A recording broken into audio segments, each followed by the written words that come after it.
ராஷ்டிரிய ஜனதா தளம் கட்சியுடைய தலைவர் தேஜஸ்வி யாதவ் மீது குற்றச்சாட்டுகள் பதிவு செய்ய நீதிமன்றம் உத்தரவிட்டுள்ளதால இந்தியா கூட்டணிக்கு நெருக்கடி ஏற்பட்டிருக்கு. ஆர்ஜேடி தலைவர் லாலு பிரசாத் யாதவ் கடந்த 2004 2009 வரைக்கும் மத்திய ரயில்வே அமைச்சராக இருந்தபோது அவரது பதவி காலத்துல ஐஆர்சிடிசியுடைய 2 உணவகங்கள் பராமரிப்பு உள்ளிட்ட பணிகளை தனியார் நிறுவனத்திற்கு வழங்குவதில் முறைகேடுகள் நடந்ததா புகார் எழுந்தது. இது தொடர்பா லாலு பிரசாத் அவரது மகன் தேஜஸ்வி உட்பட குடும்பத்தினர் மீது சிபிஐ வழக்கு பதிவு செய்தது. இந்த வழக்குல குற்றப்பத்திரிகையும் தாக்கல் செய்யப்பட்டு டெல்லி ரோஸ் அவென்யூ நீதிமன்றத்துல விசாரணை நடைபெற்று வருது.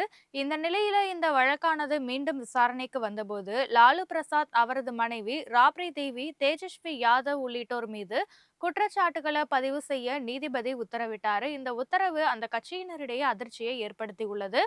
பீகார் சட்டப்பேரவை தேர்தல் அடுத்த மாதம் நடைபெற உள்ள நிலையில நீதிமன்றத்துடைய இந்த உத்தரவானது இந்தியா கூட்டணிக்கு நெருக்கடியை ஏற்படுத்தியிருக்கு.